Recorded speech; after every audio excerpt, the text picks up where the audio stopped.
Over the last 30 years, I've had the bittersweet pleasure of assisting victims of violent crimes in every capacity. And what I have found out, is just not the victims. We celebrate the victims that, by senseless acts of violence, have lost their lives. But, when somebody dies, it's just not that person. It lingers, it affects the families, it affects everybody whose life that person has touched. So we find ourselves in a situation where people become members of groups that they never believed they would be. Rape crisis, sexual assaults, domestic violence, child abuse. Now we are a society, we are pegged as that group, statistics of the year. But the one group that nobody ever imagines is homicide and murder. So today, this is what brings us here. We come as a collective group of community leaders to let you know that we care, to let you know. I find it incumbent to share with you that many times as we live and we move about society, there are things that happen to people that cause us to turn away, or that are so terrifying we really have trouble speaking about it. But I feel that for each of us that's blessed with a soul, that this vigil is necessary, that it is right and proper to talk about domestic violence, to call awareness to the month of October, which is Domestic Violence Awareness Month, and to certainly acknowledge the lives and the family members and close friends of those that have lost their lives. The first guests that ought to be recognized are those that are here because of their loved ones, their family members, their best of friends, their brothers, their sisters, their sons, their daughters that have lost their lives. And for the others of you that are committed to combating domestic violence, because the destructive nature of this thing in society goes on and beyond these lives and affects many of us, if not all of us, in some way. Let me begin by expressing my heartfelt sympathies to those of you who have lost a loved one, and to those of you who are here and have been victims of domestic violence. Thank you for being here this evening. And I and many others commend you for your courage and resolve to speak publicly against domestic violence. Remember, my name sets aside a night to honor the memory of women, children, and men who have died as a result of domestic violence. But my friends, we must remember them every day. They were our daughters, our sons, our brothers, our sisters, our mothers, and our fathers. All cherished family members and friends who were taken before their time, against their will, leaving behind holes in the lives of loved ones that can never be refilled. Each life was precious. Each life mattered. Love should not hurt. Love should not hurt. And what we do here today matters.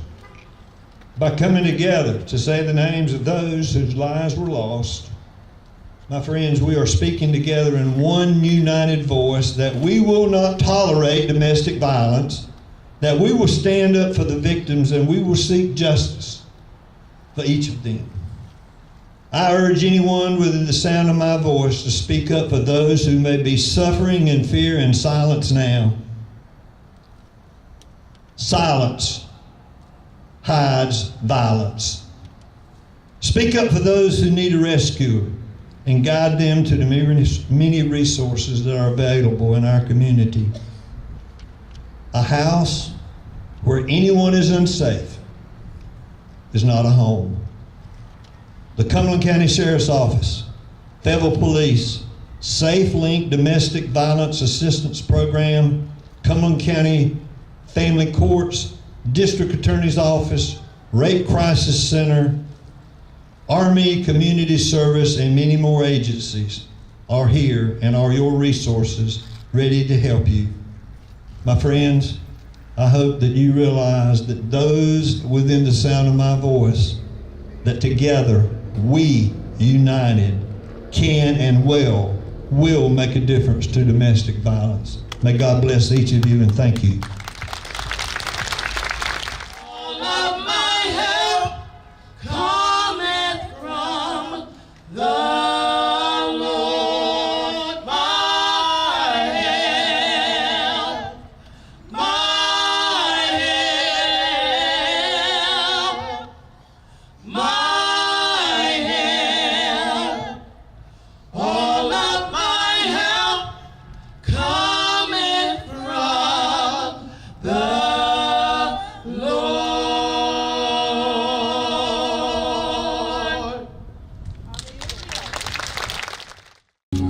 Flores Torres Lopez.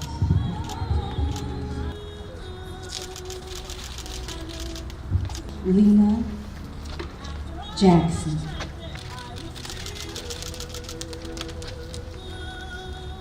George Dobbins. Edna Strother. Darren White. Zamari Chance.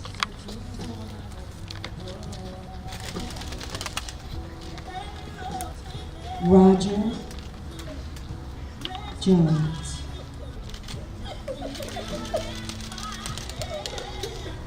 Marquise Timmons Moore.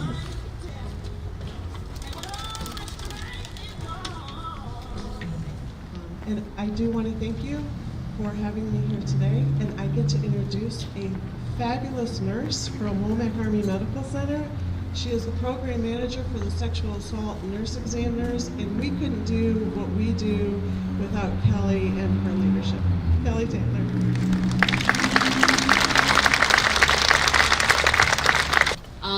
I do run the sexual assault program for Fort Bragg at Womack Army Medical Center. I'm a nurse.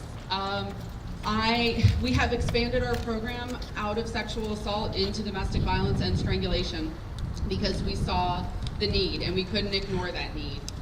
So when I was asked to speak tonight, as a nurse, I was really honored because through my background is emergency and trauma medicine for 16 years. So over that time, I have watched patients come in with a broken wrist, and the next time a broken rib, and the next time a skull fracture, and the next time strangulation, and then the next time we are performing CPR on a patient we've lost.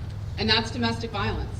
And it is with a heavy heart that I discharge those patients, and all of my nurses and doctors discharge those patients back into situations that are so desperate and so dire. So, when I graduated from nursing school 16 years ago, a very well-respected doctor from our community was the keynote speaker. He gave a wonderful account of all of his years of practicing medicine and his relationships and watching the nurses and their patients over the years. Of all the inspiring things that he said to a group of eager young nurses that wanted to get out there and change the entire world, his closing comment is the one that touched my heart and has changed my practice over the last 16 years. He said, when you walk into a patient's room, the person you see sitting before you is complex, and not just from a medical standpoint. They are so much more than what's written on their chart. They're loved by someone. They're needed by someone. They're someone's everything. They've known joy and they've known pain. They've known happiness and they've known sadness.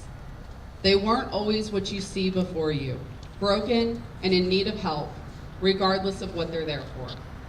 Everyone has a story. Everyone has dreams. And the minute when you walk in a patient's room and can't see that that's someone's mother or father or sister, brother, child, or a friend, get out of that line of work. It's time to go. Only when you make yourself vulnerable can you truly help those in need. Only then can we really start to heal.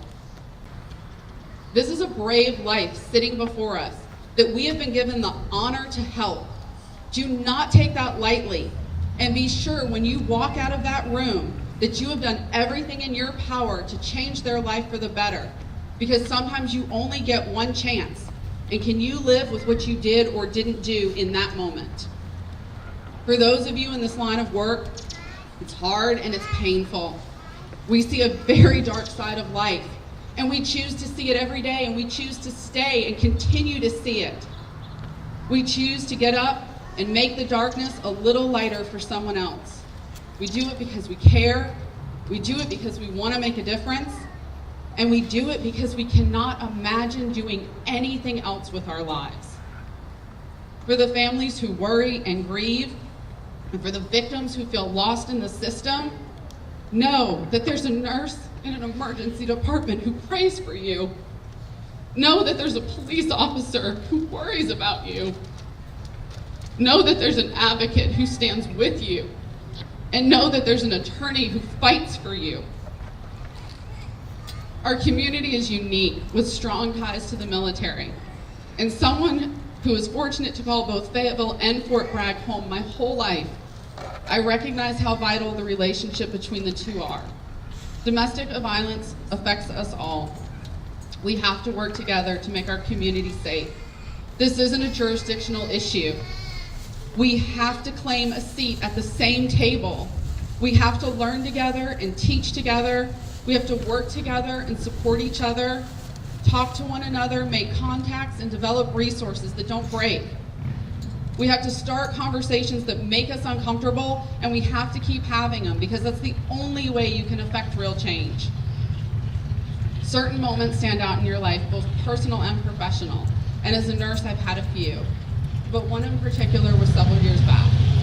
I received a call from another nurse who needed help with a patient, a young child who had been starved, beaten, and sexually assaulted, and wasn't expected to make it. I ran to my car, and I went to the hospital not knowing what I'd find.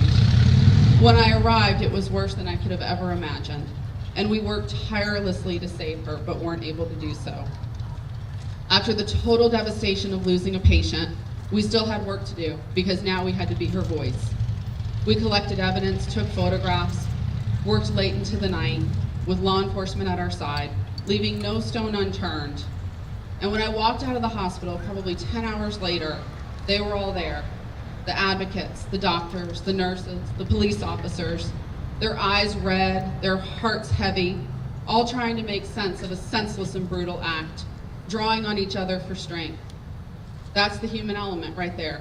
That's compassion. It's raw, it's real, and it's hard. And it's not a job, it's a passion and a calling. This morning when I was in my office thinking about what I wanted to say tonight, I looked at the brochure and I read every single name on that list. I wondered about every single name. Remember my name. How powerful is that? Remember my name, my story. Remember my family. Remember my life. Don't forget what I lived through. Don't forget what I sacrificed. Don't forget what I endured. Don't forget how brave I was. Just remember my name. Remember my story. I'm here to tell you, as we stand on the steps of this courthouse at the threshold of justice, I will remember your name. Your name is never forgotten. It's in the touch of a nurse, the determination of an advocate, the minds of our law enforcement, and on the tongues of our lawyers and judges as they fight for justice. There's a quote by Richard Attenborough. It is my favorite. It says, "There is a light in this world, a healing spirit more powerful than any darkness we may encounter. We sometimes lose sight of this force when there is a suffering and too much pain. Then suddenly the spirit will emerge through the lives of ordinary people who hear a call and answer in extraordinary ways." So I challenge you all to be that light in this world. Be that healing spirit, because it is more powerful than any darkness. And we will always remember your names.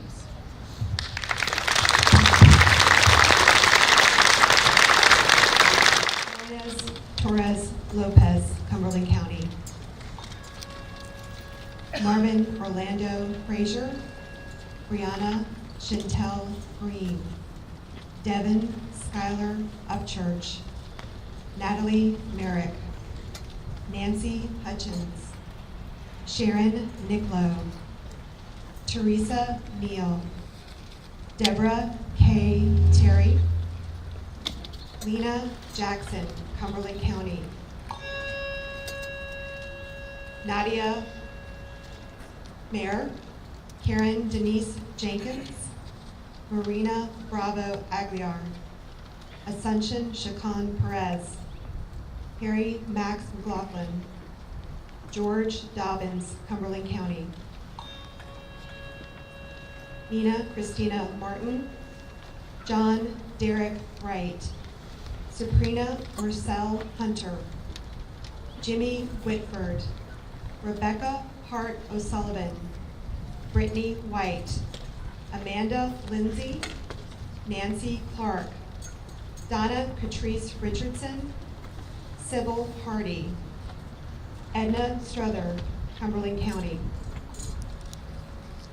James McNair, Raymond Griffin, Tina Marie Knighton, Katanya Charles, Dana Annette Foster, Paige Rickard, Ayana Cerise Barrett, Casey Haney, Darren White, Cumberland County, Christopher Scott Childress, Kelly James Taylor, Bennett Platel, Adideo Odifa, Erica Michelle Smith, Zachary Chance, Cumberland County, Harmony Smith, Keithan Whitmire, Ruth Antoinette Millette, Melitha Matates Lee, Elizabeth Lauren Smith, Wayne Curry, Roger Jones, Cumberland County, Whitney Joe King, Cynthia Roundtree, Lashana Patrice Hunt, Shalimar Benable, Jennifer Cantu, Jemaraine Audrey, Jimmy Williams, Ashley Tellerico, April Anglin, Marquise Timmons Moore, Cumberland County, Harold Levette Hoover. We will remember your names. In closing, Benjamin Franklin said this 250 years ago, and he probably was thinking about British Crown rule and something else. But it applies today. It applies for all of our citizens. It applies with injustices to folks in our communities. And what he said, I think, rings true for us in closing. And that is, justice will not be served until the people that are unaffected become as outraged as those that are.